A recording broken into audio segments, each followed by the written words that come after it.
You're tuned in to RX Radio. You know what I'm going to do, Hayden. Are you ready? Hello, friends. Welcome to another episode of RX Radio. With me, as always, pretty much, Killian Hamilton.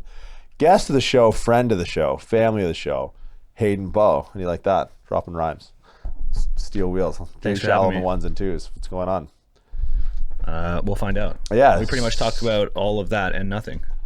Yeah, it's never boring. I think this is a pretty good snapshot of if we're sitting around the kitchen table over some fireman derricks in Miami, the three of us, this is what we talk about. Yeah, it's pretty spot on. The Yeah. mics are just on this time. Yeah, so this episode, we talk about some recent travel mishaps of Hayden and myself, being landlocked, refugees of our own country, seeking asylum elsewhere. If you know any countries looking for two bearded internet hipster nomads, please let us know. We will apply promptly, as there's no chance of either of us getting out of this country anytime soon. But yeah, talk about kind of current events, current affairs, our take on social media as a second form of government, my take of social media as a second form of government. Killian talks about jumping people in grocery stores. Hayden takes a very diplomatic stance. Nothing new here. Guys, do enjoy the episode. Hayden Bowe on Instagram at hayden.bowe. Yep. Killian.hamilton. Yep. Nailed it. I'm going to start putting out your private one just to get a bunch of friend requests. Lundo, make it happen. Yeah, talk about some psychology, talk about some cat killers, all that shit. Yeah. Yeah, hope you guys enjoy. We'll see you next week. I go to this little bespoke cheesecake factory where everything looks like Hello Kitty, and I'm not even profiling. And this is just me being dumb, but a very accepted payment method is octopus. And when they said it, I'm like, I've been so indoctrinated with Asian stereotypes. I'm like, there's no fucking way you can buy stuff with octopuses here. Octopuses, whatever the fuck. But I literally thought that. It actually is octopuses. I watched an entire episode of a show that really just talked about that. That caused me so much relief. Yeah, you said it right. And I love that you know that. Yeah. And that dedicated an hour plus to your life of the show. Yeah. But yeah. It's John Oliver. If you want to see it. He's been catching a bit of shade lately. Has he? For what? He's a little bit left-leaning. Him and Trevor Noah have kind of... Sure. Although Jon Stewart is back on Apple Plus. Is anyone surprised that Trevor Noah and John Oliver are left-leaning? What, because Is it of shocked British and South African? Well, also just because they're Comedy Central political pundits. They're not right-leaning. But there was a point where maybe not left or right, but more central to every issue. Jon Stewart set, the precedent. The climate kind of I think, the they climate have to change. pick a side in all these things. But now Jon Stewart's back. Is he? Yeah. Apple He's the Plus. voice of reason. I think so. Not He's on best of us. on podcasts. Yeah. No, he has a show on Apple Plus. Apple Plus is kind of pulling a Netflixy thing right now. Nice. So it's kind of like an HBO thing. I used to like watching him. He's the best. Yeah, I often say, and I'm interested to get your three people dinner, dead or alive. Who would it be? Jon Stewart's been on my list for over a decade. If we could sit down and have dinner with three people, dead or alive, Jon Stewart would be on there. I've had the one person. No, three. Because then it's the interplay, the dynamic Of between the three, the how they interact with one another. Who's your one person that you got so far? And then build it out. Seinfeld. Yeah, I knew that. All right. Who'd be yours? George Carlin. Okay. Yeah, that's a I good can one. see that. Lundo, who do you got? One person, dinner. Oh, shit. All right, we'll come back to Lundo. You got any additional? Man, that's real hard. Carlin's the first guy that comes to mind. Yeah. John. John? We do that with all the time. Yeah. We can't have dinner with John is... Yeah. It's just, I don't invite him because he's just there. right. Yeah, interesting. But yeah, I was in Hong Kong, and I thought octopus were... So is that like a credit card company or something? It seems like a PayPal thing. Okay. Similar But it's with on a your card. phone? Oh, it's your Yeah, card. it was... it's wild, man. Travel. It's a scene. A bunch of lessons learned over the last couple of years. Yeah, you got the same band that I initially got going through. Where'd you go? Amsterdam? Right. Yeah. So flying back from Dubai or Jordan, I was in Amman. Right. I went back to Dubai, and then Dubai, Amsterdam, back into Pearson, and then attempted to go to California 12 days after. And they had it pulled up on the little screen there at US Customs in Toronto, thank God, saying that because I was in Amsterdam, and it's called a Schengen country, or it's part of a Schengen region, or the Schengen region. Can somebody got explain got to me? Can you explain it to me? What What the Schengen region is? Someone, because I don't want to take credit for it. I'm assuming anything I know that's smart came from either of you two. So Lundy, was it you? You're the only other person I talked to. Absolutely. So Schengen countries are countries that their borders are actively patrolled and have limitations to who can enter and who can exit. So in the EU, you can go into Amsterdam and drive into neighboring countries without even knowing you're in a new country. So with COVID restrictions, the United States early on started looking at the ability for people to jump through these different... Am I fucking this, Lundy, or is this right? So all of these blue countries you can just go in and out of, but you'll notice... Yeah, like how you can take the train from UK to France. So that was where you ran into some issues with the UK, where I ran into some issues just transferring through Amsterdam on a layover. But it's basically any country that doesn't limit access once you're in the EU. So I think some common ones, Romania. Yeah, you can go to Romania. You can go to Turkey. Which we did in June. And Bulgaria.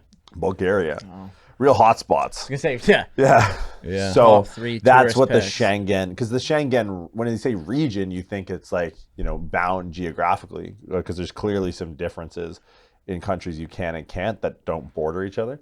So it's, and I think all the gray stuff on that map that Lundy has pulled up is the Middle East.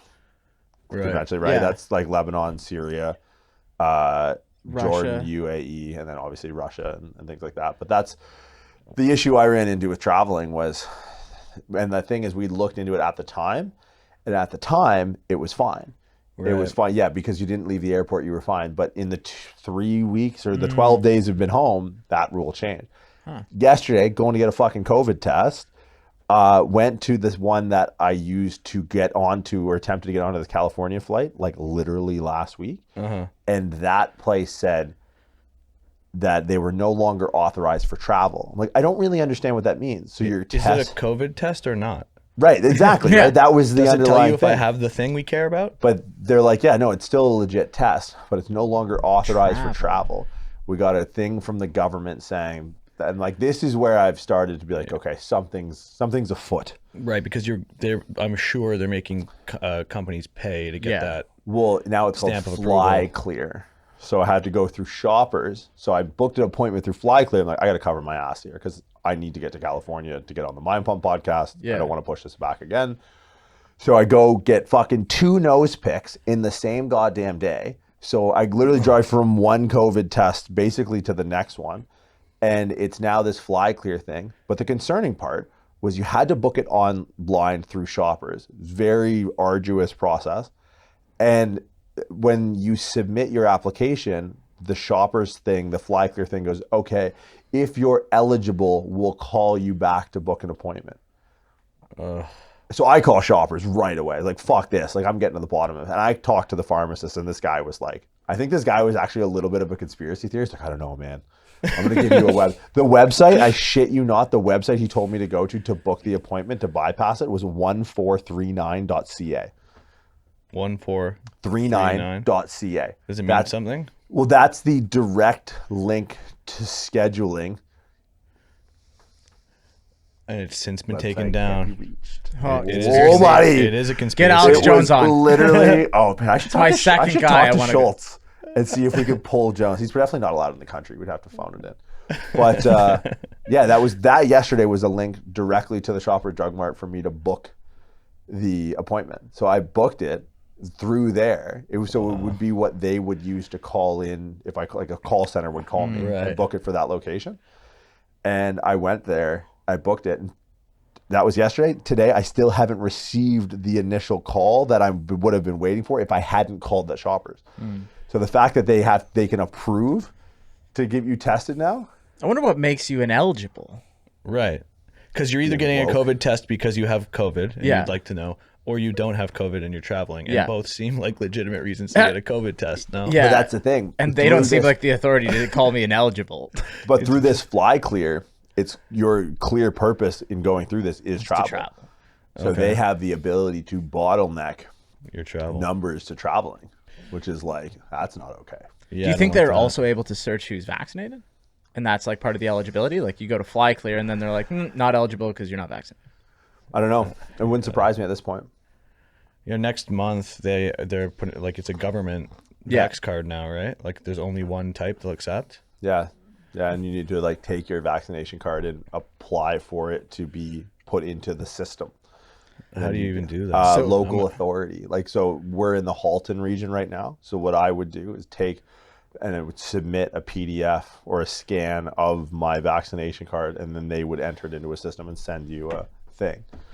So the weird thing about it, so like I'm fully vaccinated, and my vaccine receipt or whatever they call it, I had like they sent it to me when I got the second dose, and it's in my email.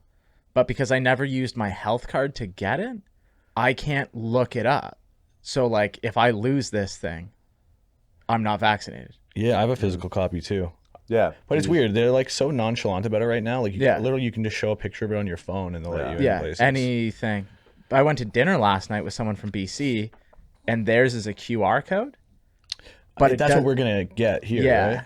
But the QR code, unless you scan it, like it doesn't say if you have 2 doses or 1 dose. Oh. And we went to this place and the person, the hostess at the restaurant was hassling them because they're like, where does it say what dose you have?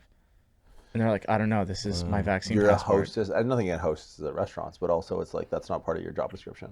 Exactly. And like there's a real blurring of lines of like med legal, like HIPAA violations as a clinician. Like we technically need separate like phone lines, like that people can't tap into your phone to hear patient interaction. If I see someone in public, and I had this with a friend of mine the other day, I was out getting coffee with him. A patient he had approached him and walked by and was kind of like upset that he didn't say hi, but technically he can't say hello to this person in public. They have to address him first because he's a clinician and they're a patient. So like HIPAA laws for the longest time, especially when I was going through school, were like, be very careful. And now like the security in my building asked me about my vaccination status. It's like, what are you? My parents don't know who my other parent votes for. Like privacy is not like a thing anymore. Like, go fuck yourself. You know what I think it is? As we talk about this, I think it's the government attempting to catch up to social media, because social media has quickly rivaled as a second form of government, and now this is allowing the power to not to get back away from social media, but to help governments balance power away from social media as far as control, right? Because you talked about your aunt or something, like who they just showed up at her house. Like the government has like an inability, like it isn't without an ability to track you. Oh, it's my mom. The police pulled up on the front lawn of my house. So my mom used to work for the Calgary Police Department, and she worked in the evidence room. So she logged all this evidence from this like serial rapist murderer. And he went away for like 30 years and he was up for parole. And she since doesn't live in Calgary or work at the police department, and they needed to subpoena her as a witness to like keep this guy in jail. Whoa. And she like has lived a million places since she lived in Calgary. My parents are like very off the grid, not in the phone book, nothing. Uh-huh. And we were like, I was at my parents' house and we're sitting there. My mom's in the living room, and the police just basically pull up on the front lawn like 3 cruisers and knock on the door, and they're like, yeah, subpoena as a witness. And it was like RCMP. What? So it's like the police are gonna find you. Right. Yeah, true. It was like 35 years later, and they found my mom. But I think in a completely different place. Yeah. If you set out a competition to find someone, and you went to a government or like a high-level government organization in Canada, RCMP or CSIS or something like that. Facebook groups are going to beat it every day. Right. Yeah. But I think, and like, this is me just like, all right, let's play Alex Jones for a second. And maybe, because statistically, none of this makes sense, right? Like the virulence level seems to be high. Like the initial, what's called R0, like the R0 value is essentially per one person, how many people does that one infected person infect? Mm-hmm. Right. Anything more than 10 is you're looking at epidemics. Anything less than 10 is something that usually just gets squashed.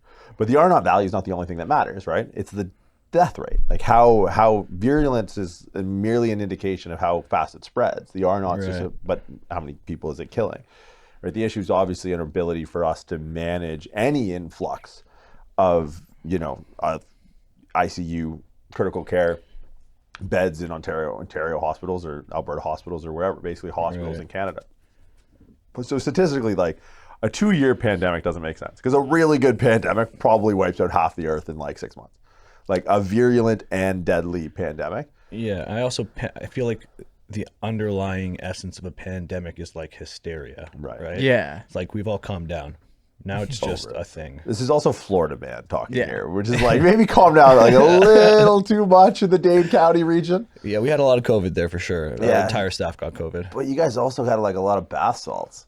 Yeah, that's true. So it's like Florida is just... Is there research on that? Does bath salts help you survive COVID, maybe? Dude, there's no way a runny nose is taking down what I remember I was left on a cruise ship out of Miami. I stayed in South Beach. I was 13 years old. Lundo, I went with Zoraida. And yeah, terrible. And I remember being in a hotel the night before, and a guy literally ate another dude's face. That was the original That Florida was the man, bath salt. I think. Yeah, I think so. That's where it all started, the zombie dude. And then that guy who was really popular for a while, Coney, whatever, 20, he had that campaign. Yeah. And then he did bath salts also in Florida, the guy who started the foundation for it. And he kind of like just killed his whole cause because he was all insane on bath salts. I think he got naked in the street or something. Yeah, he ran down the street with the AR, fully naked. Yeah, it's a bad look for your foundation. Average Tuesday. When you're fighting a warlord. Then you're brandishing an automatic weapon completely naked in the middle of the day. The Dade County Pulling the Instagram Martin accounts are... Wait, what? Didn't you hear about Martin Lawrence when he had that mental breakdown? I don't know, mate. Lundo, hit it. Yeah. What Martin happened? Lawrence mental breakdown. It's like right at the prime of Martin Lawrence. Like we're talking Blue Streak Martin Lawrence? Prior to this, I believe. But like that same guy. Yeah. That Get Martin the Lawrence. fuck out of here. The Black Knight. Yeah, the Black Knight. Yeah. That was a film. It wasn't even a movie. That was a film. Yeah, he was like running down the street or something crazy. What? Like he pulled a Tom Cruise on Oprah's couch? Like just Yeah, but he was doing lost this in L.A. He was armed or unarmed? I think he might have been armed. Don't quote me. We got the thing up here. What are we looking at? Suffered a nervous breakdown. Lawrence was picked up by police for standing in the middle of a busy midday Los Angeles intersection and screaming at cars. That's amazing. It's a good way to go out. He initially cited dehydration. Yeah, nah. People love to cite dehydration, by the way, amazing. for any amount of things they do This wrong. is blackdoctor.org. So it's What a website. I love how .org builds BDO. Blackdoctor.org. Different than your white doctors or your Chinese or your Indian doctors. This is blackdoctor.org. But anyways, Unreal. nervous breakdown, yelling in the street, not good for your brand. Yeah, Hey, he was still back. He came back for Bad Boys 3. Came back strong. a few levels of inception back, we were talking about the government balancing power with social media. But no, it's just like, if I had to pick a conspiracy theory of why they're pushing for it, I think that's why. Like ever since the San Bernardino shooting, there has been a clear division of the ability to override privacy between private and the state. Right. So that was a big thing with McAfee, right? Oh yeah, because the phone or the what? Right. So they reclaimed the phone of the shooter from the San Bernardino shooting. It was obviously an iPhone. They went to Apple, and Apple's very pro privacy, right? You see this now with a lot of Apple billboards. It's like the Apple iPhone is protecting the face, which is clever marketing. But what happened was the U.S. government was looking for essentially like a permanent easement on the ability to not unlock. And this is where the media kind of twisted it in the government's favor, because they were wording it as if Apple was denying the ability for the government to unlock that phone. But what the government was asking for was the ability to unlock every iPhone. Right? So Tim Cook was like, yeah, dude, like we're not having it. It's a very left-leaning, liberal Silicon Valley company with a left-leaning, very liberal Silicon Valley CEO. So like not having it. Then entered John McAfee, who just recently passed in the last 6 months, which like that in itself was a sketchy story. He headed up in Norton Antivirus, and apparently he personally went to the government and was like, give me the fucking phone. Yeah. And because Apple was citing all this bullshit. A fire? Killed himself in a Spanish prison? Yeah, Did you but pick have that you one up? seen He got suicided. He got suicided. he got Epstein. He got suicided by the Clintons. But have you seen like have you seen that documentary on McAfee? He's amazing. When he went nuts and like He's moved to that killed. island and he murdered his neighbor neighbor. and the dogs and he went on the run. Yeah, this dude is probably He's a one of the most fucking interesting maniac. people in American history. Yeah, but like, is that Netflix? I think. I don't know. Wait, what? Or Prime. If it's weird, it's on Prime. Yeah, that's where all scary. the So hit me Scientology with the docs death, are. Londo. We got a cause of death here. Read it. Yeah, he's found dead in his prison cell in Barcelona. Yeah. Did they get Everything indicates he killed himself by hanging. And the official autopsy confirmed his suicide. So and how old was he when he died? Mid-70s? Early 70s? 73? If you scroll up to the top there, it would show. So you got a guy 75 years old. Now, Wild Child doesn't begin to describe this guy. Has spoke out publicly and encouraged others to not pay their taxes. So he's a U.S. billionaire. Yeah. And has openly said, I'm not paying taxes. Hence why he was overseas, got picked up, got put in this thing. You tell me, if you got M's in the bank, you're probably not doing hard time. Right. If you got bills in the bank, you're not doing time at all. Like you're not living in society anymore. Like there's rules here and you're here. Sure. Even with the most extreme criminals, remember how hard it was for them to put Pablo Escobar away? Yeah. Yeah. Because he broke into jail twice. But this guy, so you mean to tell me that this guy at 75 years old goes, nah, I'm going to take the bedsheet noose solution? Yeah, I don't know. I don't know. I sounds like he got suicided. But I think this to me was the start of it. Like the alleged suicide. Yeah. That's the old Wikipedia. Oh, Wikipedia. God bless the internet. I've defeated the internet. But this guy, I think this is what really maybe started the awareness at the level of government that there is a clear division of power. Because what's more powerful, right? Like our social media creeped up very quickly under government's noses, and they still don't know what to do about it. I know, right? Like, is it private industry? Is it public resource? That's why Zuck's in fucking Congress at once a quarter. But he's also what? Facebook is 13% of the U.S. economy. Are you fucking joking me? Like this guy is in a decade. He was able to build something that rivals the power of the U.S. government. And we're talking like FBI, DEA, CIA. How do you think these guys are finding their criminals? Dude, have you seen Don't Fuck with Cats?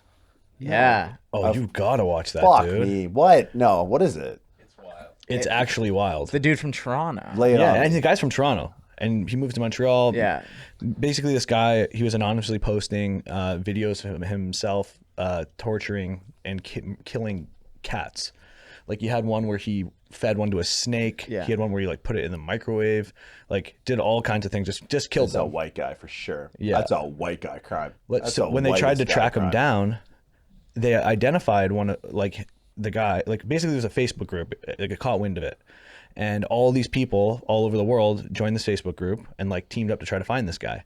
And the guy was so elusive. Like he had entire fake Facebook accounts. So when they finally found the guy on the internet, it was linked to this account that was photoshopped of him in all these different places, and he wasn't there. So they eventually track him down. I don't want to ruin it, but he actually ends up murdering people. Yeah. Oh, get the fuck out of here! And he sends a foot to Trudeau. Yeah, he's sending body parts to the government. Yeah. Is he throwing his internet service provider? Because in all the CSI I've watched, or Forensic Files. Guess he's got that NordVPN. Right. See if we get that. We're going to take a quick break here to tell you about NordVPN. All RX, and it's a fucking, who does that in his pocket? Ben Shapiro does that. Mid-stride. Love to talk to you more, Mr. Castro, but we got to talk about NordVPN real quick. Are you tired of the U.S. government? So that is wild. Yes. This was from Toronto. So, and that lady there that they just showed was, she was one of the people in charge of facial recognition at a Vegas casino, and all these high power people. Some guy that used to work, some guy who wasn't allowed to say his title, but worked in what's it called? Some sort of surveillance, at a high level in the government. All these different people came together in this Facebook group and eventually found this guy that the cops who he was sending body parts to couldn't find. Whoa. Yeah, that's pretty crazy. wild. Now, is it criminal genius or is it complete systemic ignorance? Which part? The entire thing. What was it? That led to him to... Cops are good at being in hiding under overpasses in shadows during sunny days. The guy didn't even see the fucking Suburban. The guy was fucking hiding in the shadows. All bright. I was going $160. God damn it. They're good at that. Right. Is it an institution that's really great at tracking shit down like this? Like, how much of it is this guy is actually good at throwing the scent and, you know, using the VPN or whatever? I guess it depends how valuable they think the person they're trying to find is, right? Like, this guy's murdering cats in one person. It's like, if you're an international terrorist, right, they're putting a lot of resources towards that. They might be at a Facebook group. But in this situation, you have the local authorities, you know, right, versus this guy who's just somehow getting all over the world.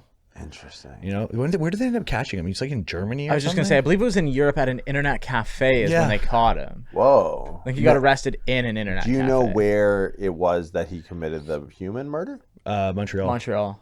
Interesting. I think that's, the government has a financial return on leveraging the power of tracing people. Right. Right? Like with Biden's thing with the $600 bank account. Like, have you heard about this? No, what's that? The US government is pitching for the ability to track any US bank account that has over $600 in it. Like, one of the biggest differences I've noticed in setting up a company in Canada, the US, is the IRS don't fucking play games. Right. CRA, my Aunt Judy worked for the CRA. My Aunt Judy would sit in a call center in Botwood, Newfoundland, and just like call people monthly and be like, it's okay. Maybe next year. Like, Mom, what does Aunt Judy do for a living? And then like I now realize what the CRA is. It's like the IRS is showing up. Yeah. Like cuffing and stuffing. Like, you're doing hard fucking time if you don't pay your taxes or anything. So I start to see these things, and I build my own conspiracy theories. And I think it's it's not a health issue anymore. I don't think. Not that COVID isn't a health issue. Like, I'm not a denier of COVID. The SARS COVID-19 thing existing. I get that. I don't even go as far to say that it was manufactured on purpose or any of that weird Fauci Wuhan lab gain of function research stuff. But at the very least, I see it as the government being opportunist and looking to level the playing field of control and tracing that has been disproportionately pushed towards social media platforms and away from, because the government would have to go to a social media platform, right? They would have to go to a phone company. They have to go to Verizon, go to Facebook, go to Instagram, go to Apple, and be like, dude, governments don't like doing that. Did you see, it was either Australia or the UK, but they just passed something where they're going to have access to everyone who's national of that country's social media accounts. So China. Like, they can literally just pull up your Instagram, read your direct messages, do all that stuff, which I'm sure they could do here if they wanted to. Yeah. But they would need a subpoena to go to Apple or Instagram to do it. But now they can just do it there, which is pretty wild. But I think that furthers my point. I think that shows maybe what like with Canada and some of the crazy stuff is like, they're just going to put a pinch until the playing field is even. Well, I think it's like because you said like a pandemic's usually matched with hysteria, and that's what creates the pandemic. Like, communism was essentially, in some regards, like a Western pandemic in the 50s and 60s, post World War II. Like, this idea of the spread of communism wrecking the Western world. Right. And like, they blacklisted producers, directors, actors forever from Hollywood because they were communist. And like, they got kicked out of Hollywood. It was a huge deal. Yeah. So I had to play a piece on this. Naming names. You named names. Yeah. It's Hop Sings. And that's actually based on Elia Kazan. Elia Kazan did Streetcar Named Desire, like East of Eden. Elia Kazan's he started the Actor Studio. So like, inside the Actor Studio, that school was started by Elia Kazan. And Elia Kazan, from the naming names incident, is the guy they're talking about. He's the guy who named names. And from that point in the 50s till his death, which I think was maybe the late 80s, he was blackballed from Hollywood by all the actors and directors, and no one respected him till he died, and they gave him a posthumous award. That's interesting, because just the verbiage around like spreading is a tougher thing to sell with an idea. But maybe that's what's spreading, is the idea of COVID. Well, that's what I think it is communism was used as a vehicle in North America for the government to take greater control over surveillance and control, using communists as a vehicle for it. Like, we need you to name names. We need to know what meetings you're going to. We need to know what books you're reading. We need to the president of the United States needs to have a bill in place that allows him to supersede Congress in his ability to declare war. Because the Vietnam War is technically a policing action, because in order to declare war, it goes through Congress. Right. But they went to Vietnam on a policing action to police the spread of communism. So that's like almost like a martial law. A martial law situation. And that's a fact. Like, he can supersede Congress if it's a policing action. So he went, and I can't remember the word they used for the spread of communism. What's the distinction? Like what makes something a policing action? At the time, a policing action was used to stop the spread of the idea of communism. And because the Russians were in Vietnam, the idea was that communism was spreading to Vietnam. They're going to go to Vietnam and stop the spread of communism. There was a word that was used at the time, and I think it was maybe Truman or maybe McCarthy that came up with this term for it. Again, don't quote me on this, but it was like this idea of the spread of communism. They were able to do a policing action to stop it. But they McCarthyism. McCarthyism. Yeah. Yeah, and then he had another word for like the spread of communism, but that's the McCarthy thing. So I think this, like what you're saying, is very true, because we're seeing the history repeat itself from the pandemic that was communism, with the hysteria underpinning it.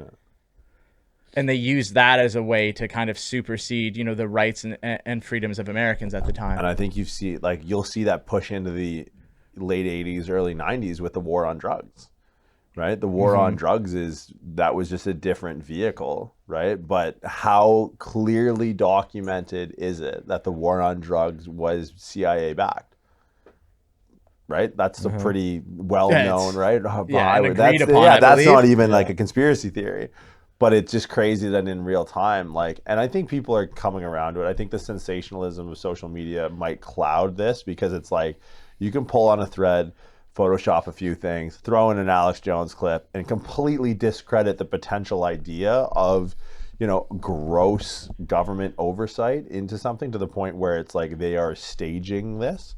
But it's like they were giving drugs to these communities. Why? Because you could literally call in the National Guard on housing projects, because it's a war, right? And it's there, America, to protect her interests here and abroad, I believe, is actually straight from the Truman Act, which is a similar time frame when this stuff was instated. So basically, it gave the ability. It's like we think you're fucking with the best interest of America. You know this, because you have to claim taxes for your bank accounts that you have in Canada, in the States.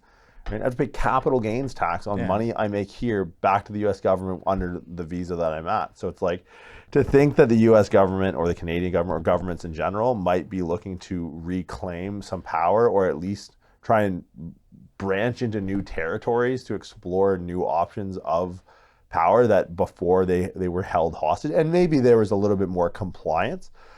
Post 9/11, you'd probably get a decent amount of compliance from social media platforms. But post 2011, not everyone had an iPhone, a Facebook account, Instagram, and TikTok.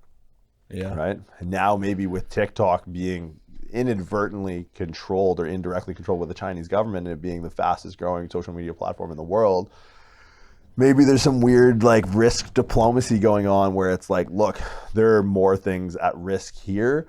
Let's figure out a way to be in direct access to this information. And Australia would make a lot of sense if this conspiracy theory that we're cooking up here on the podcast is true, because there's no country under greater threat to Chinese occupation than Australia. 100%. Yeah. China owns all the Australian ports. Right. And is in a weird way. It is crazy over there right now. Have you seen it? It's not great. I saw a big riot in Melbourne where Yeah. the people were pushing Yeah. back against police. Yeah. But It looks like Venezuela. it's not, for a country that started off so yeah, right. I was there. Yeah. That was fucking great. I'm just going to stay here. Nobody's serious about anything. And then once it kind of got a little whoa, then I got the fuck out just in time, man. They closed You almost the door. didn't, right? Didn't they block you a couple times? I've been blocked at every single attempt. So was I flying? Cathay Pacific. I got stopped at the Cathay Pacific desk, ticket in hand, bags ready, going to check in, saying, nope, can't get on the plane. That's what happened to me in Dubai. Oh, interesting. Yeah, I've had that in Turkey, I've had that in Rome, and I've had that in Toronto, and I had that in Sydney. I've been stopped at every single level of the travel all over the fucking world. But if I were to be okay, maybe there is something smarter going on that I don't understand. And to your point that you made last week, it's the likelihood that something smarter that is going on is also something that I've figured out is Yeah. probably not the same That's thing. always that idea, right? But it's Right. like, you know, but maybe, yeah, that was the podcast we did for Unlimited. I think that was may have been you. But if I had to like give almost the benefit of the doubt to the government and had to give a justifiable cause, that would be what I put together. Because China, everyone knows if you had a problem with China, you had a problem with North Korea, Right. which is a big fucking problem because no one knows what's going on in North Korea. So it's Unless like, you've seen Squid Game. That's South Korea, actually. did you see it? Yeah, it's good. Thoughts? Great. Saw loved it, it. watched it. Yeah. Tess, You watched the show? we're gonna go back and listen to the old Unlimited episode with the three of us in your office about me bitching about Netflix. Here I am a year later, a changed man. Watching Netflix. Watch It was it. good, though. Watch it. Well, I watch Netflix now because Seinfeld's on it. Yeah, true. So she was like, You all just right. needed a foot in the door. Now For you're every Yeah. Seinfeld episode I made her watch, I had to watch a Squid Game episode. It's interesting. But, It was a good introduction to like Asian cinema. It never really, to me, it was Materialized? obvious. Uh-huh. You familiar with the Milgram's experiment? Yeah, that's what it Familiar was. with the No, Milgrams? what's that? So the Milgram's experiment So is funny I like, brought that up when I was watching it. I was like, oh, this is fuck, God, I hate us. I hate us sometimes. Milgram's experiment was basically like, all right, so let's say there's where the TV is a window and it's into another room. There's a patient in there. Now, the whole thing is set up as if we're doing research on the patient. Right? So me, you, and so Dr. Oh, it's Bowe, where you're administering pain. Yeah, from electric doing- shock. Yeah, got it. So the consensus was essentially 75% of people it was a willingness to subdue to authority, essentially was the study. So the person that was being researched was not the fake patient on the other side of the glass. It was actually the person in administering the dose with the doctors. And they got people up to above a lethal dose, and 75% of people took the patient to a point where they killed them. Yeah. So the fact that the psychology behind this not only has a subversion or a submission to authority, but also has a monetary gain. People did it in the Milgram's experiment with no money. Just because they have the were giant- supposed to. Right, Yeah. you have the giant pig full of things, plus people are telling you to do it. It's like that. To me, it wasn't like the underlying premise wasn't stimulating, because it was like similar to any rat study done on like psychology or white Yeah. mice, because their brain chemistry similar to ours. Like all of those studies are done on mice that are starved to a quarter of their body weight. Right. Right? So it's like you put together those things and then you add a big giant money pig and floating above everyone's head. It's like the behavior to me wasn't outlandish, wasn't No. crazy, it wasn't shocking, No, yeah. because the underlying incentives are so clearly outlined in like normal And- psychosocial and research. Like the mice being starved, they have nothing to lose. Right. They were all people who owed enormous amounts of money, Mm-hmm. or were in trouble with the mob, or Yeah. it's like that was their ticket. That was their only way out. That's why they all came back. Remember, they let them out of the game. Yeah. And then basically everybody came back because they're like, kind of hard out there. If I win this thing, at least I got something. Yeah. Pretty crazy. Do you think there'll be a follow-up season? I hope not. You hope not. Of course. You I thought it don't. was entertaining, like not stimulating. I was like, oh, this is Right. mind bending. I understand society. I was like, yeah, this is entertaining. But, Well, but the last episode was a bit of when you find out, yeah, like how He's everything. part of the game? Yeah, like he's running the game. Yeah. That was wild. That part was wild. Right. But I don't know. I found it, and this, I don't want to be like, I found it shocking that people found it shocking. Because it's like, what Like how it did ends? well, just thinking of those two incentives, right? Yeah. That like, yes, you have nothing to lose, but there's also an inherent submission to authority as it is. So it's like offering you a way out of your predicament, and also playing to the lesser angels of human nature, being so, Right. willing to go with the Do flow. you think people were shocked, or do you think people just like the feeling that you just described, like that they understand the underlying premise and it maybe makes them feel smart? Yeah, I guess the hard part is, I think most people I talk to on a day-to-day basis that I actually converse with are smarter than me. I see. Where it's like you only ever hear like the noise of the distilled essence through social media, which may actually be reverberating a smarter tone than you might be tuned into, but because it's coming through a very dumbed down vehicle, you're like, huh, this guy sounds like an idiot. Right? Yeah, true. I don't know. It was cool. It wasn't like a narrative on the current social no. landscape or anything. It's Yeah. just, I heard that the best way to watch it was with English subtitles in Korean because the acting apparently was so good in it, but you can't really like tell with English dub. Yeah, I only watched it in subtitles. I should have, but I didn't. So I don't know. They I went to translate things watch kinda it and I goofy. heard that it was dubbed, and I immediately like paused and went up and I was like, "Is there a subtitle on this thing?" Really, rather you just read it. capture the emotion of the actor's Yeah. voice. Yeah, Yeah. it was tough. Especially with like Asian cinema, because like Korean, Japanese, especially, like it's a very emotive language. Yeah. So it's like Very you animated. get a lot from the way that they speak, and it's like, yeah, you lose that if it's like Joe Schmo reading out the line. It's like, oh, I'm so in debt. I would love to have that money. You know, what the The fuck? only time I was comfortable was when the Indian guy, because it's like it was just an Indian guy. I was like, okay, this makes sense to me, dude. It's like, it messes me up whenever I talk to my buddies that are black and British. It's dude, just give me a second here, man. Like, hold on, I gotta piece this together because this is not what you said. And then it's like, so hearing like, oh my God, it was like, all right, Killian, enough with the voiceover, dude. Like, I know it's Yeah. not you. So cheesy. I don't know. I liked it. What game do you think you would have done the best in? Oh, interesting question. Yeah, So that's a let's big run one. through the 6 quickly. The first one was the red light, green light, where you got capped. Right. That was a good like that was a very captive. It got real aggressive real quick. It was Right. 0 to 100. I like that they started that way. Popped off. So we had that. Lendo, can you pull them up? You have the sugar cookie. Sugar cookie one. That one yeah. definitely. These fucking The honeycomb. Honeycomb. these- Sorry, yeah, honeycomb. These mitts Yeah. were fucked. What's it called? Squid Squid game. Game. Squid game. So we have red light, green light. Yeah. We have honeycomb. Honeycomb. We have not marbles. Marbles Marbles was was second second last. last. Plate Yeah. glass was 5th last. Or plate glass was the last one. What was the plate glass? Where they had to fucking no. The last game was the Squid Game. So we have all 5. Oh. So the Squid Game itself was the last game. Yes. Right, which was like the rip on the initial scene of the movie. The one before that was the weird chess piece over the fake glass. The one before that was the marbles, Yeah. if I'm not mistaken. The one before that was the honeycomb. Yeah. And then We're And then missing red light, green light. Oh, we're forgetting about Tug of fucking Tug of War. War. oh yeah. All right, so I got definitely Tug of War. I'm good. Yeah. But you're so dependent on your team. The honeycomb. Big shoulders got to carry the team. Dog. I would have had that. Old Yeah, man they just need one of you. and the smart dude would have been no match. Marbles, yeah, would have been okay. I think the honeycomb game would have fucked me. Peripheral dexterity. I don't with have the these fucking- patience for the honeycomb game. You're too That's shaky, man. oh yeah. The loophole of him licking it to thin it out. Nice play though.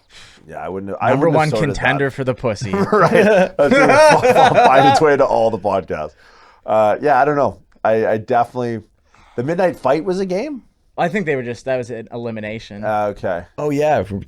At one point they just realized they can just kill each other whenever they want, and that Yeah. also works and Yeah, makes that them more was money. interesting. That was wild. A wild turn. Yeah, it was an interesting show, man. But I don't think it was necessarily psychologically groundbreaking. Yeah. These stories have already been written. If When you know people when to read them. were saying it's better than Game of Thrones, I was like, whoa, Okay. whoa, It's pump also- the brakes. You know, it First was of better all- than Game of Thrones. You know why? Because it took me less than 9 hours to get through. I will never agree. I know you to be a very smart man. I go to you in times of dire need of counsel. But when it comes to television shows, you would be the person I'd go to if I needed to ruin my life for the show. Like for the first 3 years of knowing Hayden, it was just Game of Thrones. Oh yeah. Like I there couldn't was, get into that show. Well, I Me started either. late. I started when it was in between the second last season and the last season was about to come out. So I caught all the way up in like a short period of time. But I love that. I love it does ruin your life though. Like I was staying up till like 4 or 5 a.m. every night, just crushing episodes after Steph fell asleep. But that show is so much better because it crushed for what was it, 9 seasons It was a or very long something? time. Well, it even surpassed the book, right? Like they were Yeah. making that show at such a frequency. There wasn't a book written. They had to write the story past. There's a where the spin-off book on it ended. now too. That's coming out. What they did, like the Cleveland show of fucking Game Oh, of good Thrones. reference. Yeah, no, I can't get on board with that. The long form stuff, because again, it's like I think there's a core essence to stories that is just once you realize what they're retelling, you're like, oh, okay, this ends like one of two ways. 5 stories from the Bible retold. Yeah, again and again and that's- again, right? Well, hi, welcome to Disney. Well, Yeah. also I hate when you watch a show and you realize the pattern to every episode. Yeah. Like it's okay in sitcoms because you have to do that, right? Yeah, A-B plot Sitcoms are line, they fine. come together at the end in the conclusion, and somehow both Yeah, stories and- solve each other. And however the episode starts is the same way it ends. But Ends, yeah. Seinfeld actually broke that mold. Yeah. Because you're like, say you if you don't have a girlfriend at the beginning of an episode, Right. by the end of that episode, by like the laws of sitcoms, you should not have that girlfriend also. Right.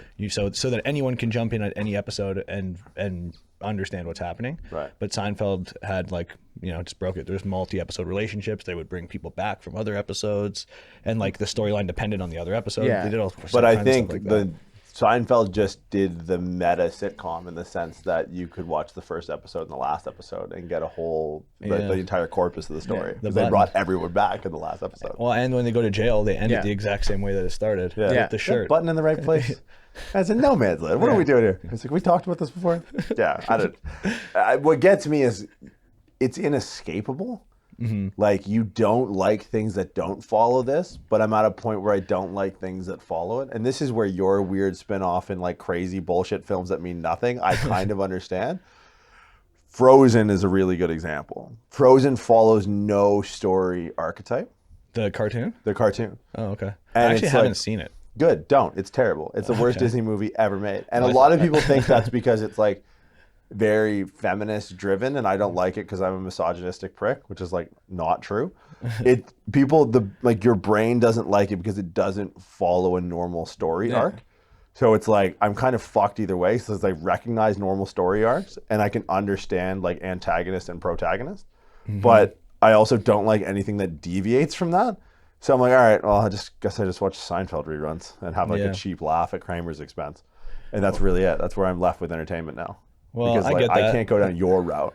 You could I can't. watch. It's Cat like watching People. an M. Night Shyamalan movie now. It's like Dog You're shit. just okay. Where's just waiting the for the twist? twist. Yeah. You know. Yeah, I Yeah. watched Signs. Then Mel Gibson hated Jews, and then that was it for me. I just can't do it because What's your all-time movie? ooh, that's a tough one. You got to go genre. That's like asking who would you have dinner with, Ooh. right?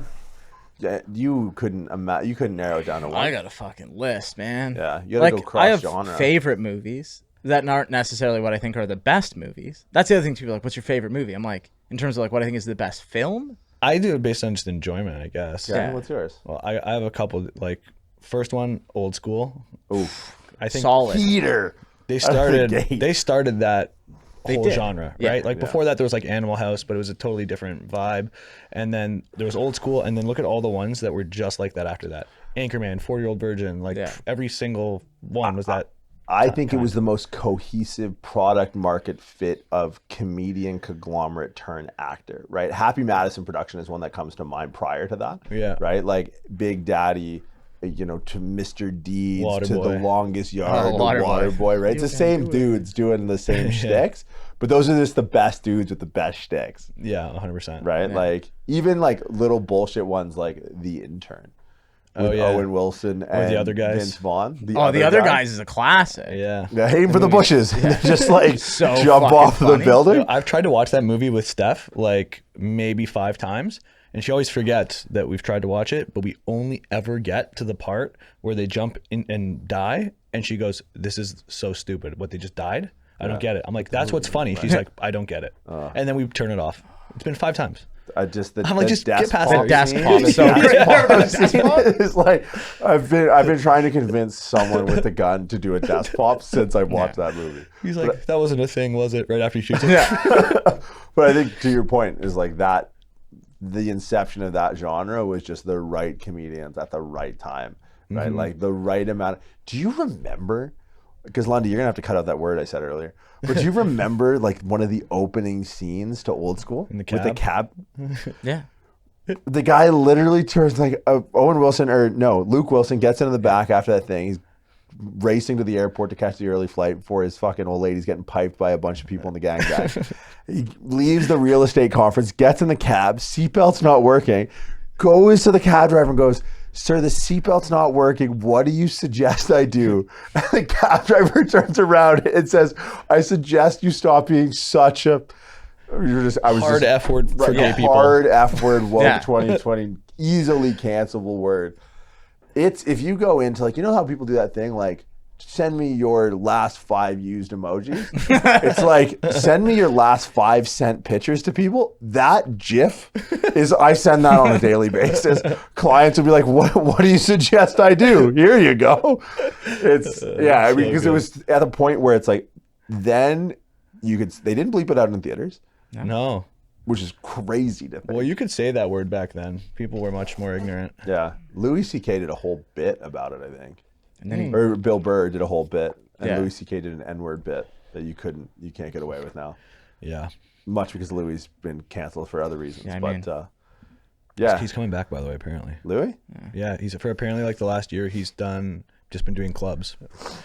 And he's like going to do a comeback stadium. Yeah, he was in his refractory period after he busted that last nut. Do you think Just give me 20 minutes, guys. I'll be back. do you think that there's a tide that's turning to social sensibilities? That the divide out the other end of this will be, a reemergence of political incorrectness. Well, I think so. Just a deafening to hypersensitivity. Well, why is comedy bigger than it's ever been? Because this we is how all we get the news. Well, and we look to that as like a token of sanity. Like we go to those shows and we agree with what the comedians are saying, Right. because they're poking fun at the hypocrisy of the entire social climate right now and cancel culture and all those things that annoy regular, normally functioning people. They go and rip them apart on a platform where they can't get canceled, and we're like, amazing, I think that's why. I think that's a pushback, right? Like we're already in that space where we're like, we want more of this, But like, so let's say a year or two, COVID goes away. Mm-hmm. The idea that if this were to come up again, do you think we're still going to be met with like hey, you got to wear masks in a grocery store? Like, do you still think there's going to, like, what is the level of social disobedience going to be coming off the other end of this? I don't know. I think the thing that's interesting to me is the long-term vaccine passport things. Like, is that something that's going to have to happen forever? I think that's just a way to be. That's in my new conspiracy theory. That's the digital footprint that your government leaves on your phone. That's a gateway into accessing your information on your phone. See where you are all the time. Well, but they can already do that with your phone. Yeah, but now this they have, like, allows hard you check-ins. to go scan this QR code and immediately gives you access to all your applications, whether open or closed. Right? Interesting. Like that would be my theory, because my concern on the social side is not like maybe people I don't want to say like us drag you into although you've been like surprisingly aloof with this in the way you manage. Like we had a podcast a few weeks ago, and you're like, if I walk outside your old building and there's a pharmacy outside, that you wouldn't pull your mask off. I make a point that I take my mask off before I leave a building, just to see if someone is so hypersensitive that they're going to say something to me 3 feet before I'm outside the door. I don't need to invite that. See, I want to have that conversation. Yeah, we're going to have a conversation, though. I'm going to fucking rip someone's head off. Right. But that's my thing, though, Right. because I You don't have the energy for understand, that. yeah. Because I'm like this all the time until I'm not. Yeah. Right. Like, this is literally me 99% of the time. I don't invite conflict. Yeah. See, I I also can just scale it can't- to the room. Because I don't get anything on the other side of it. I'm like, this guy's going to say something. I'm going to be like, do you want to fight about it? He's going to go no, and I'm going to leave. Yeah.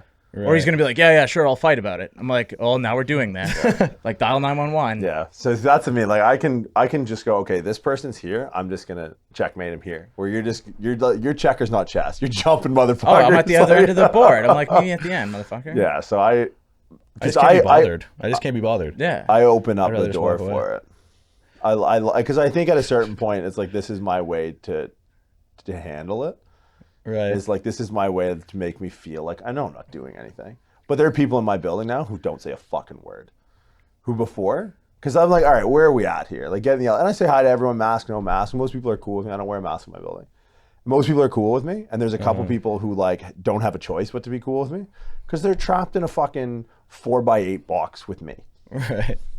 What are your options at this point, right? So I just think it's not so much the people like me or the people like you, or maybe us as a collective. It's like people like my parents who you've somehow been able to alienate from very obedient to now very disobedient. Yeah. Right? Like, fuck that. Fuck the government. This is bullshit. This has been going on for too long. Fuck. I'm not following any rules anymore. It's like you've mutated something that shouldn't have been mutated. Like, we were going to be how we're going to be. Oh, like you think it backfired. for the government in a certain Well, it way. depends on what they gain from it, right? It might be a acceptable amount of collateral if what they gain is deemed more valuable than what they've lost. Sure. Which to me, I think the QR system on the cell phone is really going to be just a digital porthole into all your private information that they now don't need to go through these other avenues in which to collect. So to that, if that's the end game, then yeah, it's a worthy amount of collateral. But I guess we'll see, given the amount of like civil obedience coming out of this in the next couple of years. Yeah, I mean, to your point, I think this is the most angry and distrustful of the government I've ever seen Canadians in general. Right. Like, to get Canadians to like go out and collectively protest something and like everyone agree is pretty rare. You know, whereas in the States, after month 2 or whatever in Florida, people were just like, yeah, we're not going to do that anymore. Yeah. And then the government was like, okay, well, we better adjust our policy so it looks like we still have control. Yeah. And then Florida just kept Floridaing. And that's where, like, I don't know.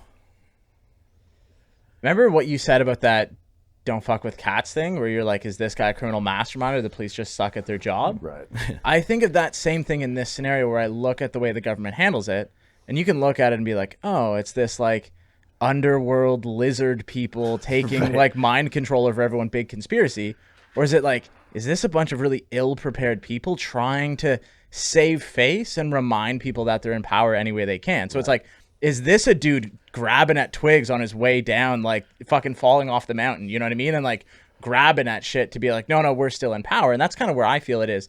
I'm like, I don't think this is a well-orchestrated machine here. Right. I think this was a bunch of countries that all took their own direction out of the gate with this to do what they thought was right. A bunch of people who fucked it up and then went, well, we're too far into the fucking it up. Right. We can't just like show up and be like, well, we were wrong. Right. So they're like, we'll just keep putting like almost buffers in place that it's like maybe it'll inevitably show up normal again. Society will become normal, but it'll have taken so long, people won't remember like the initial fuck up. Right. Like they're just like, it's a dimmer switch rather than a light on and off. Because you can't wake up the next day and tell a whole country you did it wrong. But it's like, well, we can. Pandemic. And that's the thing. So like maybe they just fucked it up. Yeah. And they're just like, well, we'll do this new policy, which will kind of return things to normal. And then in a little bit, we'll kind of open this thing up and change the policy. And then things will be normal. And people would see that we took small steps to return to normal rather than show up 9 months ago and been like, oh, we fucked this up. We can just do it normally. Well, for sure. Because think about the backlash there. That's what like, I mean, right?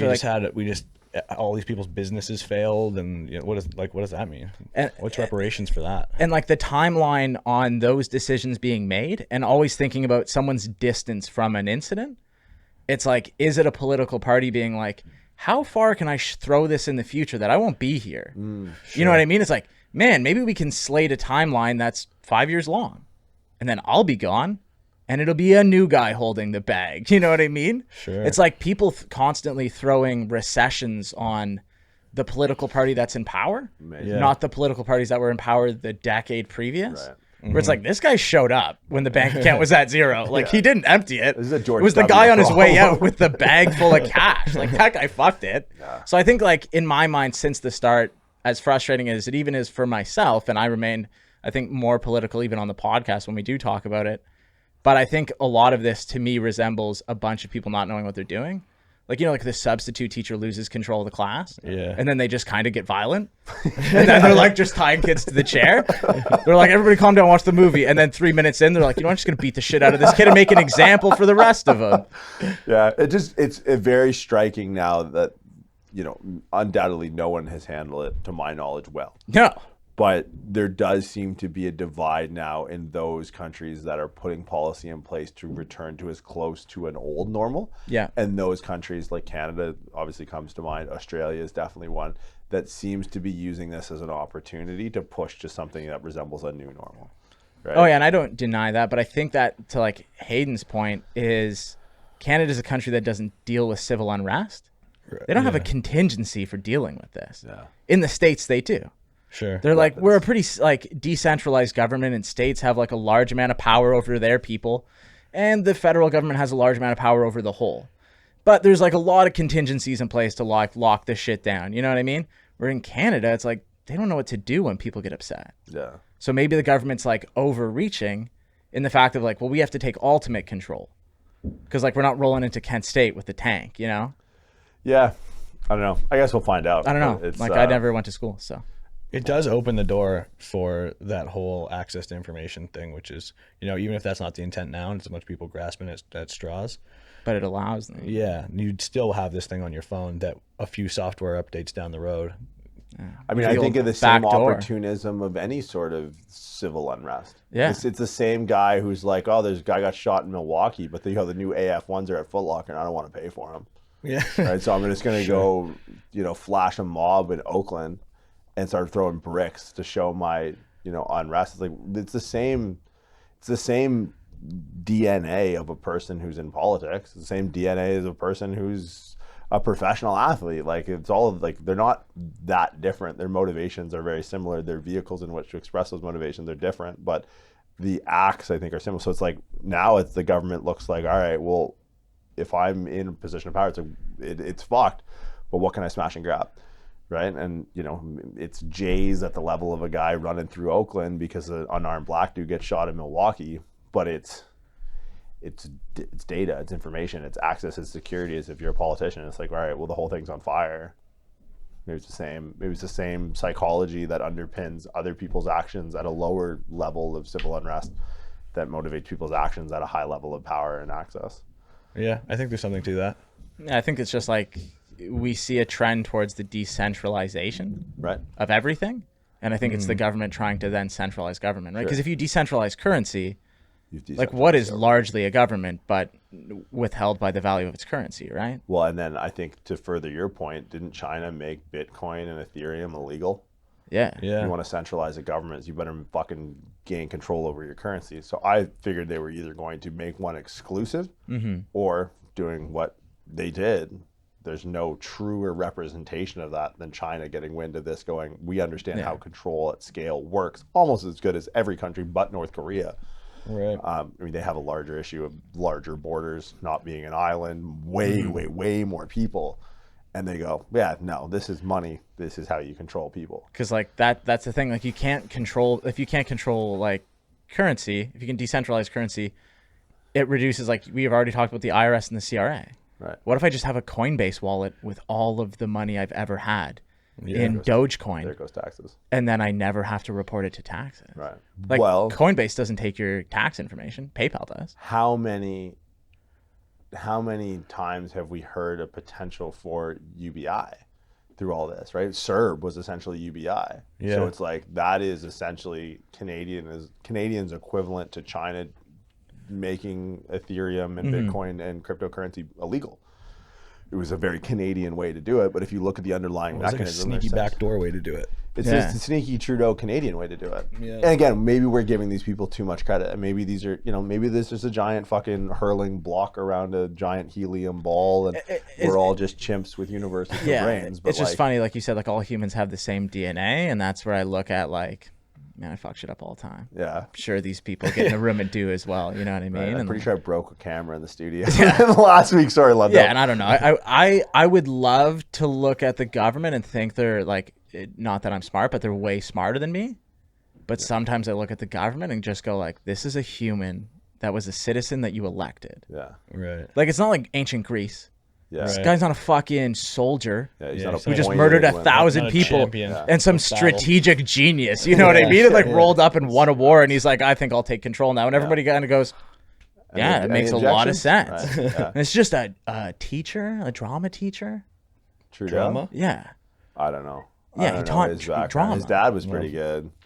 Dad was kind of like the Genghis Khan of politicians. Yeah, no, he's just like, nutting in people. Like, what is his dad? He's just bust a lot. I don't know. Sir, bust a lot. I think it was Castro that was nutting people. One of them was Trudeau's Yeah, I don't mom. know. Jesus. Yeah, But yeah, I don't know. I sucks just to feel like there's suck. people are so dumb.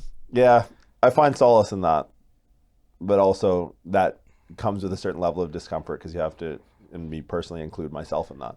And then it's like no one wants to feel dumb, and but accepting that people are dumb and you're a person is also accepting that you're dumb. But I think it's on a far stretch to. But I that think I'm that's dumb. the thing too, where it's like tech companies are scary Because like a guy who creates some kind of technology, like that dude's fucking really smart. I mean, that guy's wicked smart. Yeah. Invents AI.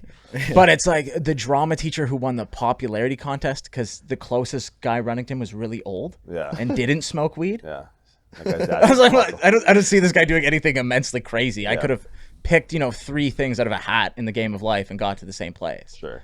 Whereas dude invents the satellite that's on Mars. I'm like, well, maybe not. Yeah. But those people are like above politics anyway. And that's We've what I talked mean. about it Like before. that's what's scary to me. Yeah. Is that Elon Musk is out there. Yeah. Yeah. No, I agree. I think the war between the two forms of government we have will continue to go on forever until we're all China and the government controls everything, or we're just this wild west of government just attempting to play catch up with technology, which has really been the case. Like the government has no idea what to do with technology. How'd you feel about Instagram, WhatsApp, and Facebook all crashing? Didn't feel any type of way. Relieved. I had some paid spend going, so I was like a little pissed about my marketing budget, but other than that, I didn't really give a fuck. I was super bummed. The impact on the business would be not good for sure. Yeah. Oh, like is this like a kill your business if they go down forever? Yeah, well, that's what people were saying, right? That was a Yeah. conspiracy theory. They were like, oh, it was someone on the inside, fried whatever, took down a bunch of servers. Too big to fail.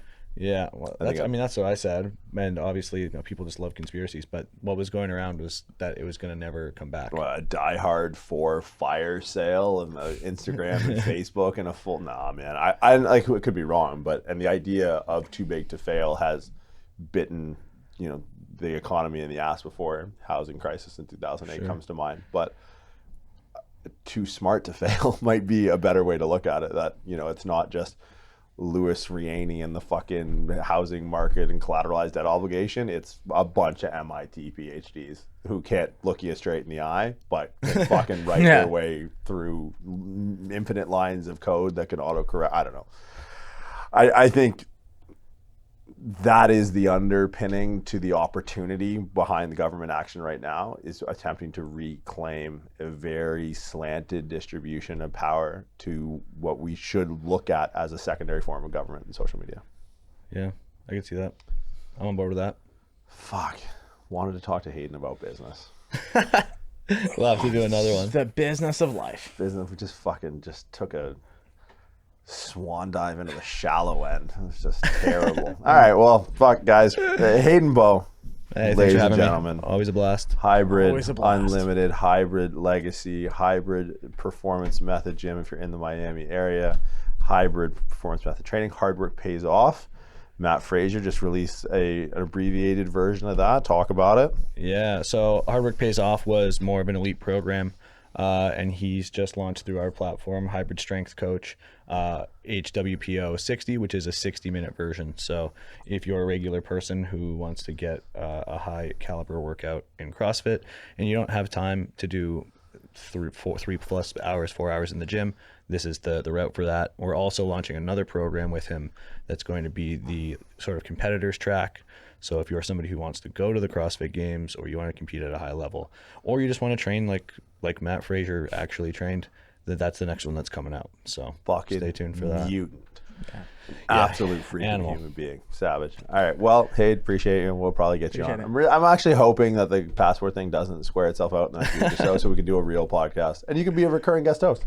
There you go. I'll have to pull in some guests for you to sit in on. I like that.